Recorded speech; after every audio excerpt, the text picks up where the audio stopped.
Thanks, Brooke. I feel honored to just even conduct this meeting. Corey Leonard, as well as Jeff Ringer, the director and assistant director of the Kennedy Center, are either out of country or occupied elsewhere. Jeff is in London at this time. So, Sulak, this represents people. We have quite a few faculty here, quite a few students, as well as community members. The Kennedy Center draws people from all walks of life, and so we have a number of different disciplines represented here that have come to listen to you today. And we're very pleased that you would take the time and the effort to be with us. I will ask Blaine Johnson. I'll give a quick introduction to Blaine, and he will introduce our speaker. Blaine Johnson wandered into my Anthro 101 class about 5-6 years ago, or maybe longer, I'm not sure. A long time ago, and he looks just the same. Back then, he didn't wear any socks and sandals, and he'd come flopping in. It didn't matter if it was in January or whenever. Blaine is one of our alumni. He graduated here from the Kennedy Center in International Area Studies and has been studying development and focused on development for his young life. He served a mission in Madagascar and has had lots of experiences in Bangladesh and India. And the way that he got to know Sulak and had his opportunity was through a Fulbright scholarship. So Blaine has been with him for the last year? 10 months, for the last 10 months, and I'll turn the time over to Blaine.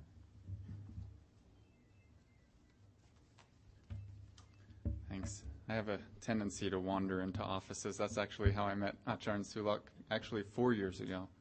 On my way to India, working with the study abroad program, I stopped by in Thailand and I'd been reading the books, and so I stopped by and knocked on the door, and Acharn Sulak has this tendency to include anyone who comes wandering into his life. He has a lot of friends, a wide circle of friends all throughout the world. And so I'm privileged to have met him and become a part of this circle, and hopefully the rest of us too will have more opportunities to meet with Acharn. Acharn Sulak is known for a number of things, everything from being a very vocal social critic of Thai governance and politics in general and economics, capitalism and transnational corporations, but also recently he's become very involved in engaging spirituality. You can see a number of books over here that he's written, primarily on religion and development, Buddhism and development, engaging Buddhist practice in life, and changing the perception that Buddhism is an inactive, dormant thing where monks go into the monasteries and aren't involved in the society. Sulak's been a very active lay Buddhist, engaging Buddhist principles and values in society, in Thai society. As I said, he has a number of friends. For 71 years he's been doing his thing, and some of these books over here, the one called Socially Engaged Spirituality is a collection of essays from all his friends, ranging from 2 or 3 Nobel laureates to James Wolfenson, the president of the World Bank. So he has a number of friends all around the world, and we're privileged to have him here with us in Utah. I don't want to take up too much time, but I thought I'd just read from the back of the book sort of as a pitch, because a lot of his projects and NGOs and organizations that he has are funded through the publications in the books. He also runs a printing press in Siam. So you're more than welcome to look at the books and see which ones you want to take home with you. But in the back of this one, it just says, Sulak Sivaraksa of Siam is probably the country's most prominent social critic and activist, and a major contemporary exponent of socially engaged Buddhism. Now 71 years old, he has for the last 40 years combined provocative and innovative intellectual work with continual grassroots organizing. He has founded rural development projects as well as many non-governmental organizations dedicated to exploring alternative models of sustainable, traditionally rooted, and ethically and spiritually based development programs. On a personal note, I've had the opportunity to live in close proximity to Sulak. I live in the office, and he has a house in downtown Bangkok, but I see him every day. And he's been very warm and welcoming, not only to me, but also to two other BYU students, BYU graduates who are there doing internships. So he's a very warm, gentle man, as you'll discover with his lecture today. And I'll give the time to you, Atran.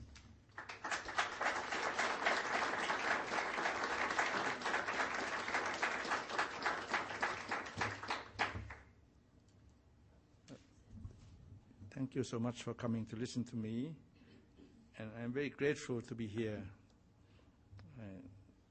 I'm very glad to learn about Mormonism. I used to have a quite negative understanding of Mormonism from the mainstream Christian churches, but once I have come across some of the Mormons who've been living in our office, I think they are in the process of converting me. So in my talk this morning, if I mention a little bit of Mormonism, just to show off that little I know, please correct me if I made any mistake. The topic of my talk, of course, is challenge in emerging local and global development strategies. A major challenge, some would call it a dilemma, that the world faces is how to be modern. The discourse of development, especially through the concept of modernization, is decidedly biased. It can be said that the intellectual precursor of modernization was the European Enlightenment. In other words, the concept of modernization is actually quoted. It is based on a specific worldview that is by no means the only explanation. However, the modern, rational, positivistic worldview is often passed off as the most legitimate perspective. For the bulk of humanity, the non-Western world, this is a major problem. The promise of emancipation through continuous economic growth and technological advancement has also been a vain hope. The economy can never grow large enough. Technological advancements can never be sophisticated enough. A state can never be strong enough, and so on. In many countries, economic growth has brought turmoil. Rising GDP per capita is accompanied by widening income inequalities in many countries. In New York itself, the so-called financial capital of the world, almost 60% of black youth lack economic and educational opportunities and access to basic social security. Their plight is not significantly different from the inhabitants of Bangladesh, even though the latter is considered the poorest country in Asia. I think we need to be very critical of any system that only looks at GDP as an indicator of growth and well-being. I applaud courageous nations like Bhutan, whose government has adopted the concept of gross national happiness as its main objective. Although the idea is not without its problems, I am anxious to support this brave idea which looks to human happiness and life as a policy concern instead of looking solely at human affluence. I was invited to participate in international gathering in Bhutan in February. So, but I sent him instead. So he's now not only a Mormon, he's also a Buddhist.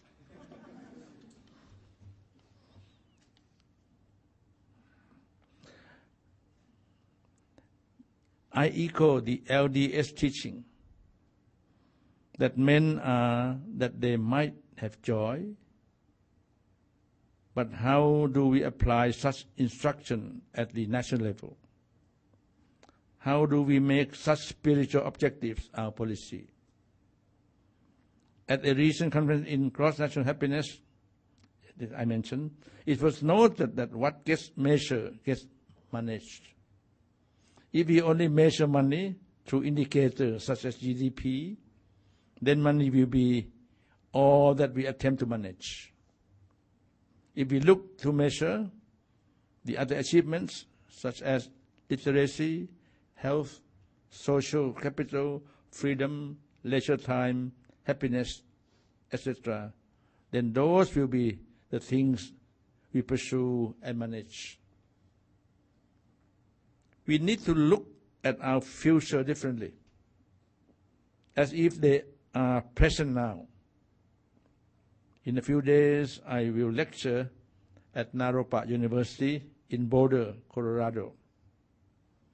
Naropa was founded by Trungpa Rinpoche, a great Buddhist teacher who recognized the inseparability of the past, present, and future.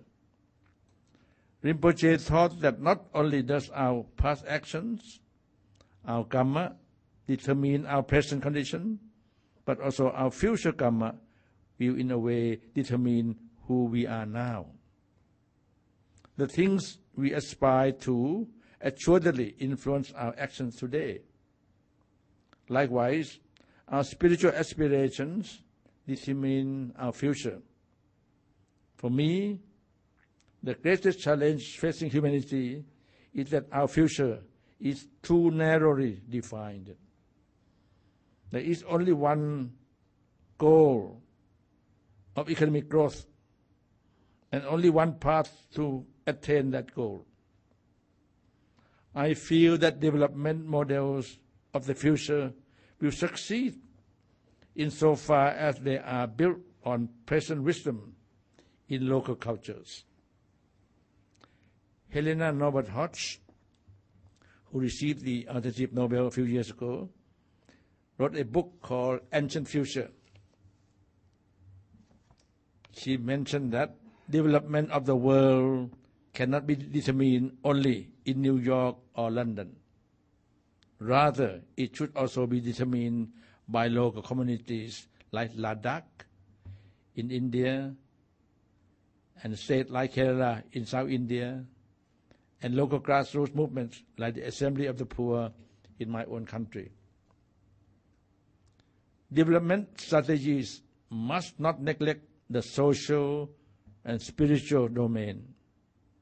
There is a wealth of wisdom that can be gained from the various religions of the world, if only we do not relegate them to the dustbin of history, as the discourse of modernity recommends. We need to work together to achieve our spiritual traditions, to check the rising forces of greed and self-interest. We must engage our spirituality. Now, before I continue, let me first make something clear. I do not discount the existence of binarisms. I believe that there are differences between the so-called East and West, and differences between religious traditions, such as Christianity and Buddhism. However, I do not treat these differences as binary oppositions. In other words, as hierarchical relationships, whether there is one privileged side. I do not agree with the so-called good versus evil hypothesis that has dominated recent global political events. The world will fall into ruin if we continually seek to remove the mote in our neighbor's eyes while ignoring the beams in our own. When dealing with people, seeing the world in terms of binary opposites is an expression of intolerance, bigotry, fundamentalism, racism, and the like. I also feel that the line that divides Eastern and Western civilization is at best a blurry one. Civilization, so-called, is too amorphous a concept to serve as an island into itself.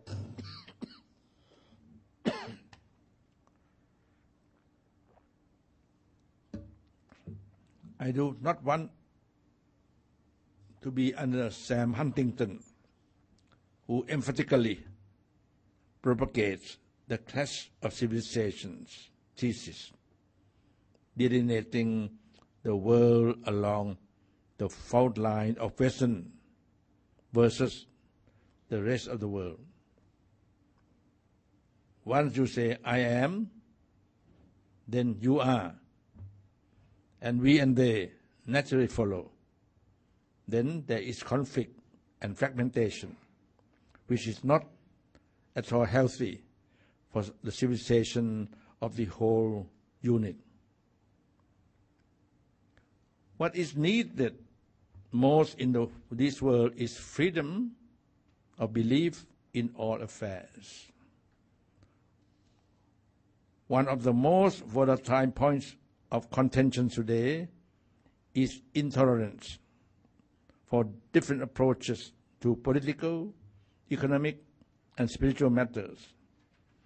Tolerance for socio-economic diversity and alternative models of development has been and still is terribly low, to the point of being non-existent. The founders of the state of Utah, the dedicated Mormon pioneers, understood this probably better than any one group in American history. I request all of you here to consider your predecessors who built this beautiful civilization here in the desert wilderness. Why did they do it? Amongst other things, so they could be free from restrictive social and economic system that hindered their ability to follow their God. In this purged land, they established cooperatives and communities that drew the attention of economists the world over. Bellamy, Debs, Shaw, and other socialists wonder how the Mormons did it. They had established equal and just communities without rebellion and bloodshed, sometimes that Marxists thought impossible. What the early Mormons were doing was not Marxist, communist, nor socialist. But be careful, it wasn't capitalist either. It was unique. It was Mormon.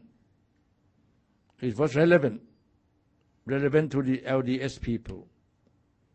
It was the order that they willingly chose based on their spiritual aspirations and understanding of God. I hope my understanding is not wrong. The settlers of Utah were anxious to create their own economic system, despite the polar economic trends that seem, according to Brigham Young, to corrupt society and lead people away from the kingdom of God. But it wasn't long before President Buchanan commissioned an army to put down the supposed Mormon rebellion and bring Utah back in line. For better or worse, free market capitalism was established in Utah by coercion, not because the LDS people wanted it. Do you see what I'm getting at? The same thing is happening today around the world. I respect Brigham Young and the early Mormons for their courage in the face of so much violence against their way of life, their religion, their economy, their symbols, and their aspirations. It is the same struggle that we are fighting in Siam. Buddhists have, over the past 2 millennia, developed an economic system that was congruent with their spiritual objectives. But around the same time that Utah was pressured to comply with the U.S. economic policies, King Mongkut of Siam, known to the West as the King and I, he was forced to sign the bounding treaty with Britain. In both cases, the first thing to go was the unique economic system that both groups had developed. And with the collapse of these economic orders, when the ideals of simplicity and self-reliance that had been trademarks for both the Thai and the Mormon people. In Siam, I never called my country Thailand, which was a word imposed on us by dictator. In Siam, we are still hoping to overcome the greed and violence that came with self-interested economism. But our effort to contain the ill effects of modernization and secularization has, in the eyes of many modern educated people, so-called, become a sign of weakness, immaturity, and inefficiency, plus inferiority. This is evident that the global economy does not really cherish a diversity of ideas, cultures, aspirations, and views, only a diversity of products, Coca-Cola or Pepsi-Cola. Spirituality worldwide is being suffocated by the new global religion of consumerism, which insists that ultimate happiness can be achieved through a never-ending consumption of goods and services. Needless to say, this oppressive environment is a tightening noose that chokes our spirit. In this sense, we are living in a world characterized by the intensification, radicalization, and universal spread of the so-called modernity. One Thai scholar has called this the age of extreme modernism, whereby modernity now relies simply on its own justification and devours all other forms of actualization of human beings.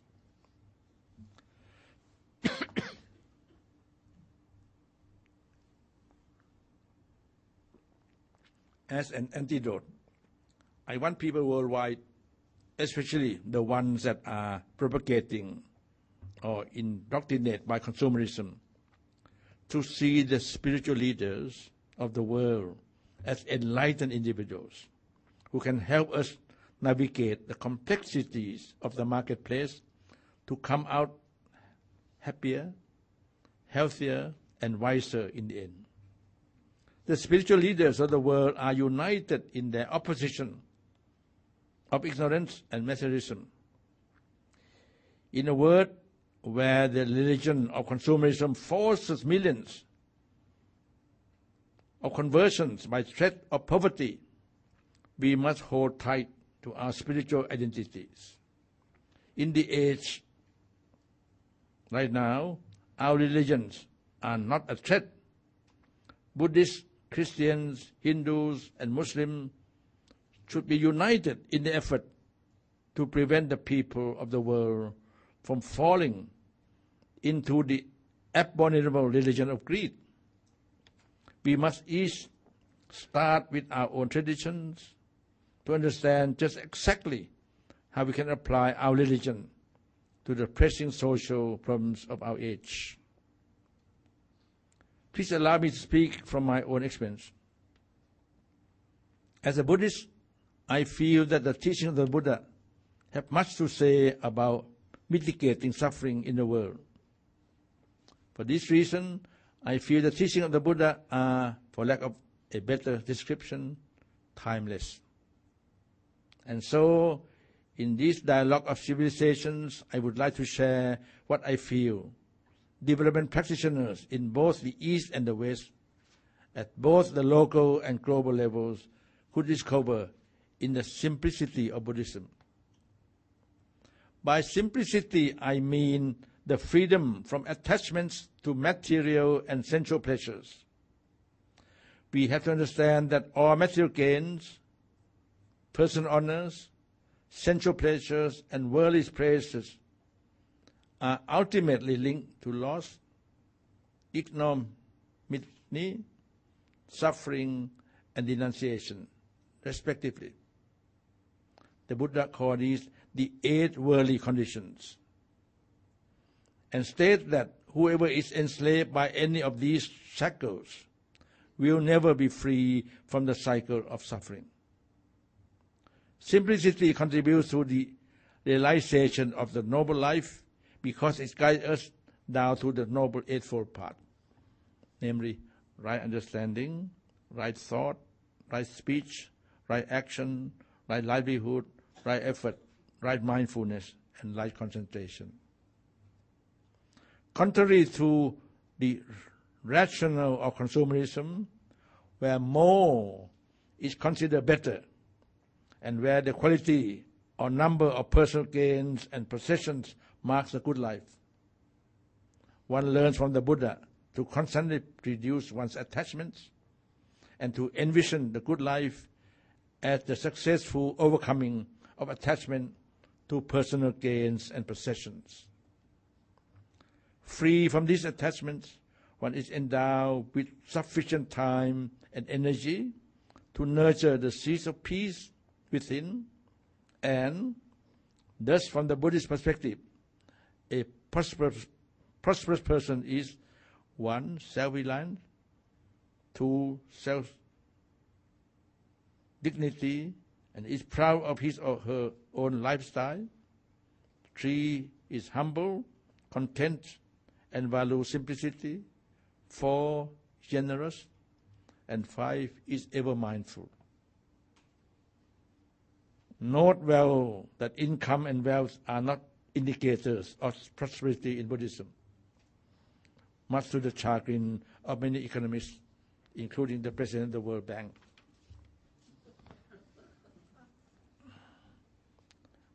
With the right understanding of simplicity, one leads a peaceful life and relates harmoniously with all sentient beings and the natural environments. One does not abuse others in thought, speech, and action.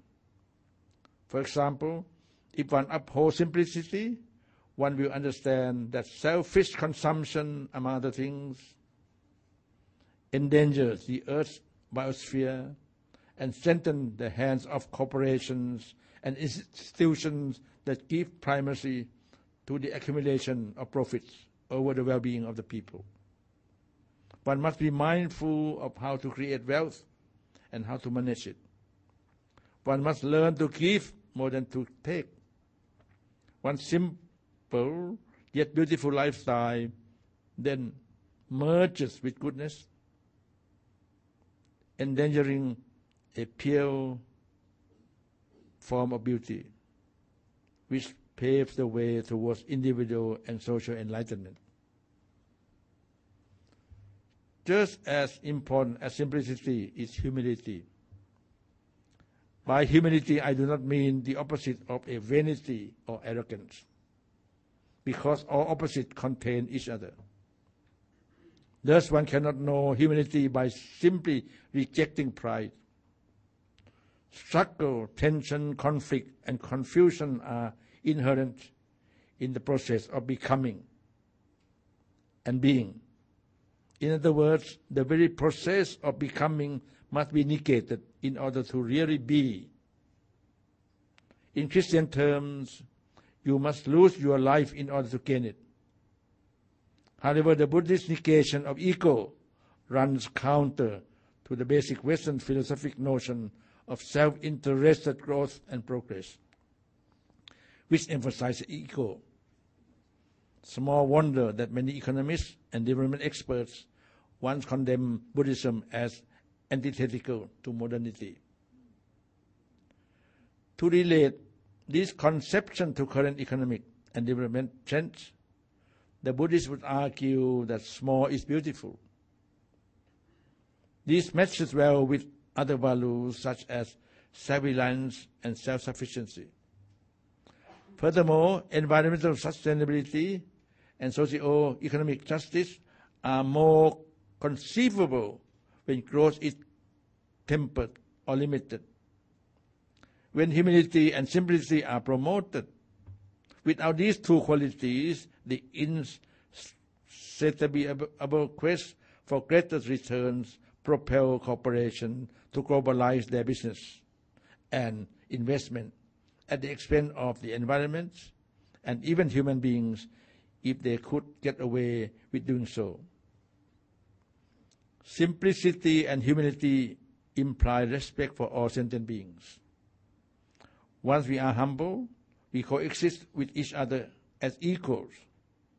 The belief that one is exceptional or superior for whatever reason is a major obstacle that hinders meaningful and compassionate human relations. Blinded by superiority, one sees the world in absolute terms. If one is always right or good, then the others are always wrong or evil. From what I understand, the Book of Mormon shows that all full faith of those societies that are prideful and feel themselves more good than others that are perceived as evil. We need to look at ourselves from afar and see our own failures so that we can take whatever measures to right our wrongs. All this needs to be done before we can ever hope that we can rid other nations of evil. Additionally, valuing equality, we will not treat the suffering of individuals or groups walking on the fringe of society with callous equanimity. Rather, we will struggle to establish more just and equal societies. Equality does not always have to mean sameness. It can also refer to justice. Equality with justice requires treating people differently under different circumstances, such as providing unequal shares to unequals. However, what is important is that we are trying to create a more equal society. But again, you may already understand this concept. From what I have been told about Mormonism, the LDS sense cannot be saved as long as inequality exists in his or her society. That, in my opinion, is a revolutionary revelation. It is a timely revelation that might serve to alleviate a lot of the pain that has come with more orthodox soteriologies. Once we understand that every being is involved in our personal salvation, we are motivated to think more of our community and our environment. With new humility, we will be able to transcend racial, national, cultural, ideological, and religious boundaries and form a circle of virtues at what the Buddhists call Kalyana Mitta. Now, this is tremendously important because some of the most threatening menaces to human beings and environmental sustainability are transnational in character. And the circle of the virtues must be extended to incorporate members of the power elites. They must be treated as friends, not as enemies or demons. And together we shall embark on changes, however incremental, which will awaken the divine man as opposed to the natural man in each and every one of us. To sum up, globalization that is non-violently and democratically organized from the bottom up can be quite beneficial and enlightened. can serve as a vital force that helps promote global peace and preserve human existence. Needless to say, our objective is to strengthen and elevate the divine elements within us all, and to put to rest our greedy and criminal elements. The sun of new ideas and truth cannot rise without interreligious cooperation, support, compassion, and dedication, and without concerted efforts, constantly demanding for the primacy of the divine agenda over the mundane agendas of institutions of greed and power. Alice Bowding, a leading American Quaker, has observed, I quote, "We need images of the peoples of the planet living gently but adventurously on the earth, walking the ways of peace in the future still filled with challenges. It is as essential to spend time dreaming the possible shapes of that future as it is to learn the skill of peace building to maintain it." End of quote. Yet we must have faith in the ability and need of ordinary people to dream or envision alternative future, replete with physical, social, and spiritual freedom. Ralph Dahrendorf, a German political scientist who used to be the director of the London School of Economics, once said, I quote again, "The road to freedom is not a road from one system to another, but one that leads into the open spaces of infinite possible futures, some of which complete with each other. Their competition makes history. The battle of system is an illiberal aberration to drive the point home with utmost force. If capitalism is a system, then it needs to be fought as hard as communism had to be fought.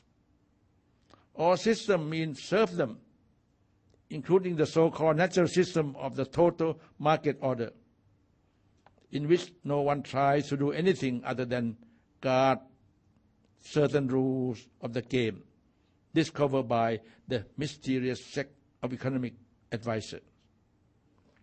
End of quote. I agree with the above statement. I think that until we are fully enlightened beings, we need a plurality of systems that work according to local conditions. Line upon line, we will be in good time arrive at the same understanding of truth. Thus, my Buddhist friends must begin with everyone truly practicing to understand himself or herself. In the Buddhist tradition, we call this Citta Sikkha, or the contemplation of mind. Meditation is important for us to maintain the insight, the qualities of which include alertness and criticality. Critical self-awareness is thus important for us, and this will help the practitioners to feel more empowered to criticize themselves. From the critical understanding of oneself, we begin to understand our community, society, economy, and eventually our world. Bearing in mind the solutions, we also feel hopeful to articulately use all nonviolent means to achieve a peaceful end. Buddhist tenets help me feel closer to and eventually to be at one with my environment and with others. In some Buddhist tradition, it is believed that everyone embodies a Buddha nature, or the potential to attain the highest understanding. Thinking this way, I can feel some connection or relationship to everybody, regardless of ranks, gender, and status. Buddhist teaching is the core that permeates all my activities. It is indeed a very simple magic, starting with proper breathing. I believe Brigham Young thought quite highly of mindful breathing as well, and stated that he wanted to see every man and woman breathe in the Spirit of God in every breath. That was, he felt, the way to perfection. I feel this is right. Once every breath is attuned to the spiritual, then our action will be proper. Spirituality must be at the heart of our engagement and our struggle. I think the LDS doctrine and covenants sum it up nicely with the commandments to be anxiously engaged in a good cause.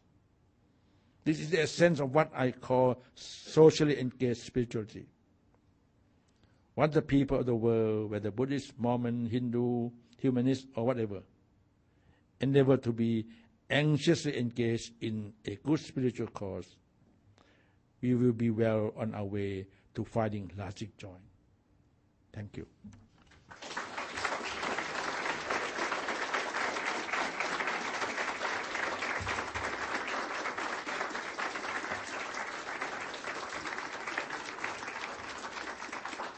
Take some questions. Is that okay?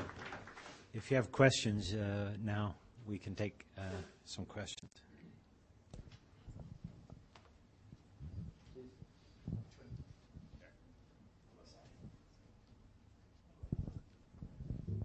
How do we get our leaders to accept the concept that they should listen to our spiritual advisors and leaders?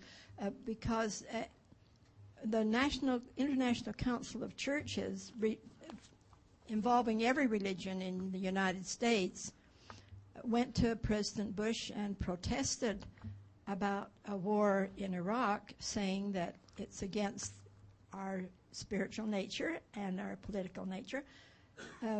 How do we get them to listen to our spiritual leaders? Do you have an answer for that? Very, not only very good question, but crucial question. I think our spiritual leaders must also listen to ordinary people. Our spiritual leaders must also open to suffering. I think if spiritual leaders coming more together, particularly in this day and age, we need more ecumenical spiritual leaders, not only 1, 2, 3. I think the more we can get people together, the politicians, on the whole, they are quite clever. But they regard spiritual leaders, not that important. They listen to more economic leaders, corporate leaders, armed merchants, as much more important. Unfortunately, some church leaders also support political leaders. So I think we have a lot to do within our many families of spiritual leadership. But I have hope. I think it is possible. I myself am involved with the Buddhist-Christian dialogue for the last 20 years. And the last 10 years we have socially engaged Buddhist and Christian dialogues. And among the socially engaged Buddhists and Christians, we want to talk to our unengaged Christian leader, unengaged Buddhist leader, and now we are embarking on with the Muslim.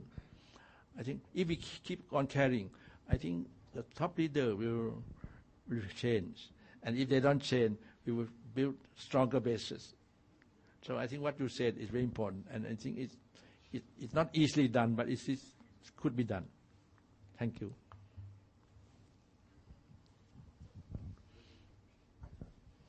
Thank you for your comments. It's very enlightening. A lot of what you said reminds me of what's happening in Tibet, and I'm sure you're very familiar with what is going on there. I'm wondering if you could comment on a few things. One, given the fragile environment of Tibet, and that the headwaters of the major rivers in Asia are found there, what has the Chinese policies in Tibet on its environment? How is that negatively affecting? What adverse effects does it have? And also, how can being socially engaged spiritually, how can that change the situation? These are also very, very crucial questions. I'm very happy that you have the Tibetan flag on you, because I always fight with the, those who have been oppressed, suppressed, and I've been with the Tibetans since the time His Holiness left his country, before you were born, 1959. But again, you see, the good thing about the Tibetans, they have been in exile for over 40 years, but they have cultivated compassion to the Chinese all these years. They use truth, nonviolent compassion with the Chinese. A lot of people say it's useless. No, it's not useless. If you look at the Chinese right now, it's pretty bad. But if you try to understand them, they move from feudalism into Maoism. And now they move from Maoism into capitalism.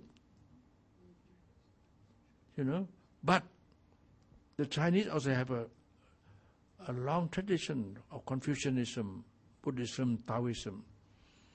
At one time, as you know, under Mao Zedong, to quote Confucianism was also wrong. They want to do away with all this. But this year, the first time, the present Chinese Prime Minister quote from Confucianism, first time. So they're going back to their roots. So what we need to help, if we don't regard all these leaders as evil, we have to talk with them, to have dialogue with them. And I think it's possible. The time, I know, is urgent, but you must have realized that His Holiness the Dalai Lama has sent 2 missions already to China to talk with them. This is something, a breakthrough. But of course, this breakthrough will not be easily resolved. But at least they're listening. And so far, the Tibetans have been successful in the West. A lot of Western people are supporting the Tibetans. But the Tibetans have not done so much in the East. So I have asked them, they should talk. Because, unfortunately, the Chinese feel that the West have been very, very vocal on Tibetan issue. But the Chinese believe, rightly or wrongly, that the West could also be bought. Because China is a big market. Whatever they say, So I think that we have to use many, many skillful means. In the West, we must also tell our leaders to be less hypocritical. In the East, we must have people more aware. So together, we have to do something. Because this harmfulness, not only to the Tibetan, not only the environment in Tibet, now the Chinese want to control the whole Mekong River. And the Mekong River passed through my country, Laos, Cambodia, Vietnam, and they want to destroy all the environment in order to have a big ship selling. But so we have to keep on talking to them. And luckily, again, those who know China, until recently, when you go to China, you talk to anyone, they all speak on the same voice. But now there's so much diversity, Although the Communist Party still run on the top, but there's so much on the bottom. So I see sign, I see hope. So I think we must keep on hoping and building the good sign to change. I don't know whether I answer your question. Yes, please.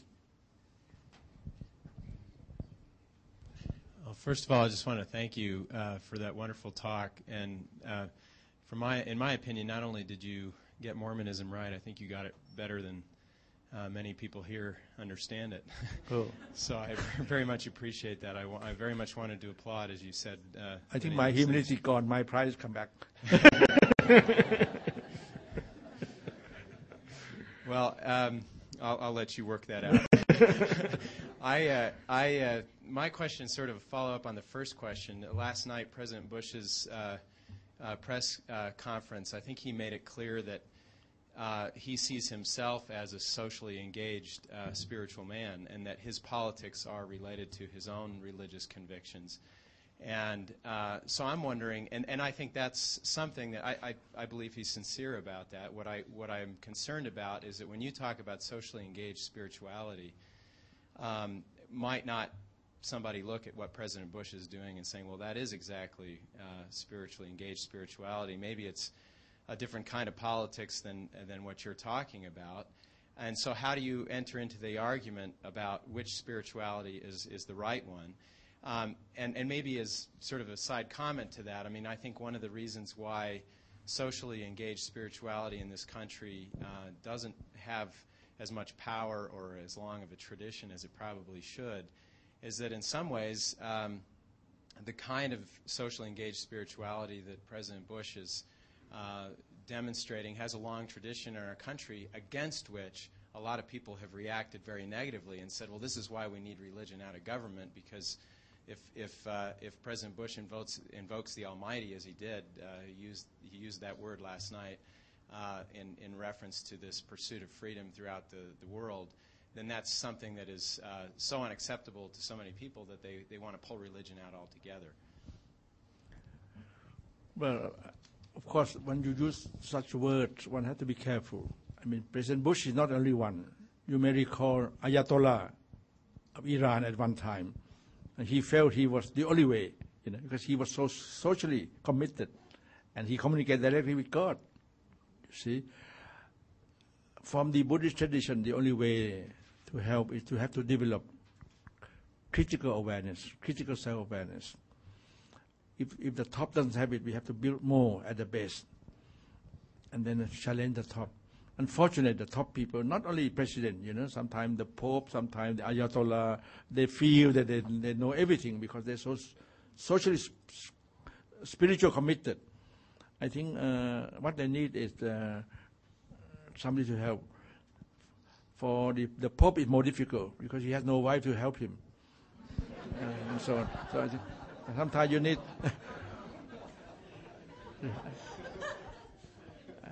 So Mr. Bush can educate his wife, his mother, and so on.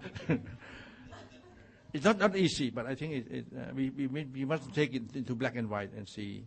And we also need to develop compassion to Mr. Bush. If we regard him as something evil, so it doesn't help. Doesn't help us, doesn't help him.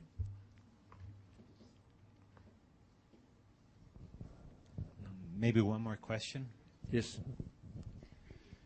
As students at BYU, we go to work and we're in this capitalistic economy. In BYU, we all have jobs and we go to classes. And what would you have us do as students every day in our society? How can we be part of a spiritually engaged society? One wonderful question. I mentioned that I am going to teach at the Naropat University after I leave here. I go there every year. When I first went there, they were Buddhist based. It now become more less Buddhist, but it still had a Buddhist background. And I said, you Buddhists are wonderful people. You just meditate. You just accept capitalism without critical approach. And I think with here you have the base. Your founder had that critical approach. And I feel that perhaps there should be a course, could be a special course or MA course, which at Naropat they have now. My recommendation, they have now called Socially Engaged Buddhism MA course.